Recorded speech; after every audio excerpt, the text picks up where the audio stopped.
Գետի դատարան, ինչպես արդեն բազմիցս նշվեց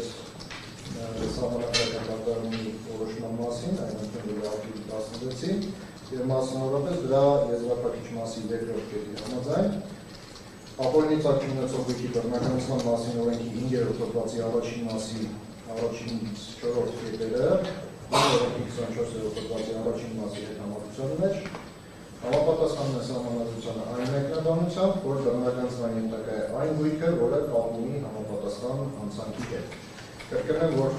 այս դիրքորոշումը հիմնված եւ օրենքի տրամաբանության եւ մեր սահմանադրության եւ եվրոպական դատարանի պրակտիկայի վրա բազմիցս մինչեւ սահմանադրական դատարանի որոշումը եւ արտահայտել են։ Սակայն դրան հակառակ իրավասուն արմինը հայցվորը մշտապես հանդես է եկել օրենքի հակասահմանադրական մեկնաբանությամբ եւ ոչ միայն չի փորձել ցույց տալ անհետաձգել հանցանքի երկու կողմից ապօրինի որակված գույքի միջեւ որևէ կապ, այլ նաեւ պնդել է, որ նման կապը անհրաժեշտ չէ հայցի բավարարման համար։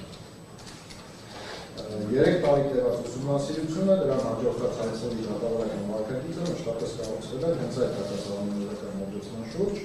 եւ հայցի հիմքում չի դրվել եւ չէր կարող դրվել ենթադրել հանցանքի եւ հայցերի կողմից ապօրինի որակված գույքի ձեռքբերման միջև որևէ կապի մասին փաստ, պնդում կամ հիմնավորում։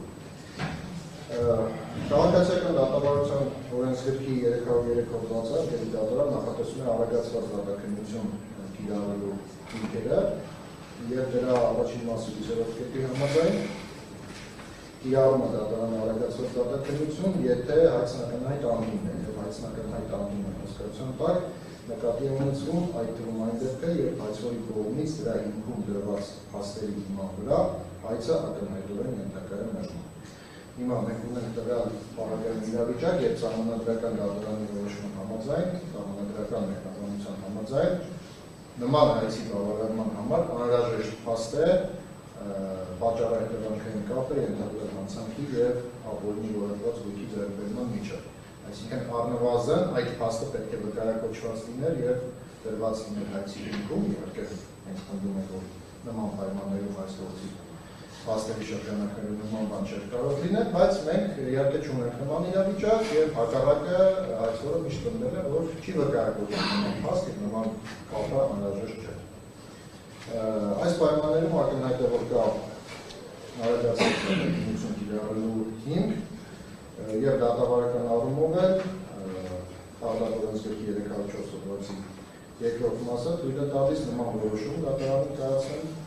գործի քննության ցանկացած պահի, սակայն ոչ շուտ, քան պատասխանատուի կողմից հայցատունի պատասխան ներկայացնել է, տվյալ պարագայում մենք վաղուց պատասխան ներկայացրել ենք, հետևաբար այս փուլում թույլատրելի է նման որոշում կայացնել։ Եվ նաեւ միանալով իմ գործընկերոջ փաստարկներին եւ դրանք ներկայացնելով նաեւ այս միջնորդության կոնտեքստում նշեմ, որ բացի զուտ դատավարական կանոններից այստեղ տրամաբանությունը արագացած դատաքննություն կիրառելուն է առկա այն պատճառով, որ մեծածավալ գույքեր, գրավական միջոցներ տևական ժամանակ է գտնվում են արգելանքի տակ եւ հայցի ապօրինի շրջանակներում եւ այս պայմաններում եւ հայցը ակնհայտ անդին է, նաեւ ակնհայտորեն ոչ իրավաչափ է դառնում այդ արգելանքների տևական շարունակականությունը։ Նաեւ այդ պատճառով կարծում եմ, որ հիմնավորված է արագացված դատաքննություն կիրառելը եւ եզրափակիչ դատական ակտի կայացմանը անցնելը։ Այսքանը։